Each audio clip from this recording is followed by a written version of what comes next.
These are the drivers I will be using to control the DC stepper motors.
drill a 13/16" diameter hole for the cables at the bottom of the box now.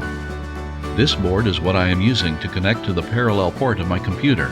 It's called a breakout board. There are other breakout boards that are connecting to a USB port and have more input and output pins. I used the USB breakout for the bigger version of the CNC machine we built that tend to be around $100, and I would recommend getting one for the project only if you don't have a parallel port on the computer that you plan to use for this machine. With the USB breakout board, I used a laptop successfully. From what I've read, it's not recommended using a laptop for a CNC, but for me, it worked just fine. Here, I installed the 48-volt power supply and connected the motor cables. I will present in a second the way the cables are laid out. The drivers have some white switches. They have mixed settings. I make sure all of them are set with the same parameters. The switches are used to select the amperage of the motors and the number of steps per 1 revolution. I would recommend at this point to hire an electrician to assist you wiring your machine, as this step done improperly can damage your motors or even damage your health. I present our setup, but I cannot guarantee that the parts you will be ordering will have the same wiring diagrams, so that's why I recommend working with a professional for this step. This is the emergency stop button, which is connected to the breakout board. This button will send a message to the computer software to stop the motors from turning. Your electrician can help you set up a system to stop the spindle too if needed. This machine has a spindle that needs to be turned on and off manually. There can be implemented a system to do that from the software, but this would have made the tutorial more complicated than it needs to be. Here you can see the current selection table and resolution selection table on my driver. My motors run at 7.9 amps, so I made sure that the SW1, SW2, and SW3 are on. The resolution 1 chose per revolution is 3200 or SW5, and SW8 is on and the rest are off. The PLS Plus, PLS Minus, DIR Plus, and DIR Minus are the leads which are going to be connected to the breakout board. You will see the board in a second, and you have labels for every lead that's going to be connected.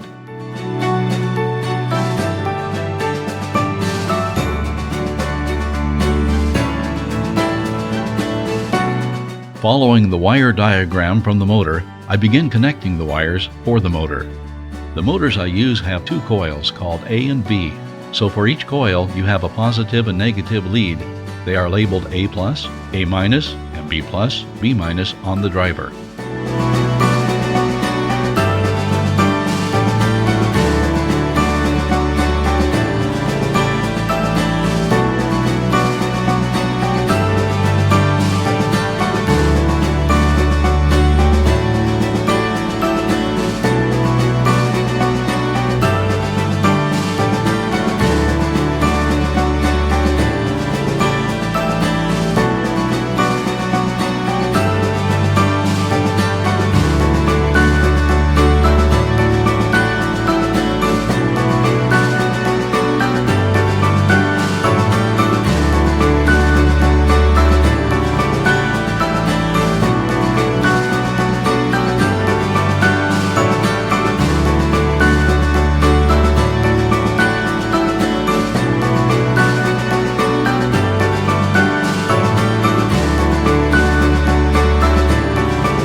Now I connect the power leads to the power supply. If your connections are done properly, when supplying power to your machine, you should see a green LED on the drivers and the motor should be locked, not being able to turn them with the hand anymore.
Now, I connect the drivers to the breakout board. You have the axis labeled with the pin numbers and lead location on the board. I am using wires from an FTP network cable to make the connection between drivers and the breakout board. DIR Plus goes to DIR on the proper axis, and PLS Plus goes to PUL for the same axis. You can see that I've bridged the ground and that I am going with a single ground lead from the breakout board to the driver. That's all you need to do for each axis to connect the drivers to the BOB.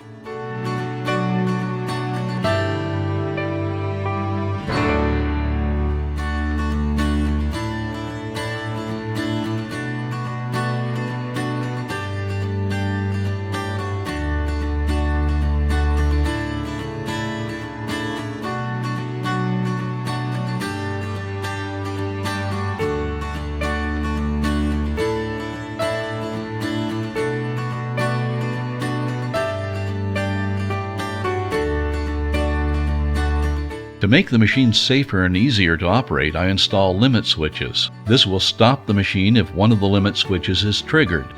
These are the components needed for this step. The most important of all is the cable, which has to be shielded. I tried using regular cable, but you will get interferences coming from the motor cables, and the switches will be triggered randomly inside the software from these interferences. I installed a switch for each side of the axis. To make these limit switches work properly with the parallel port BOB, I need to connect them in series for each axis, then drive the wire to the breakout board limit switch port.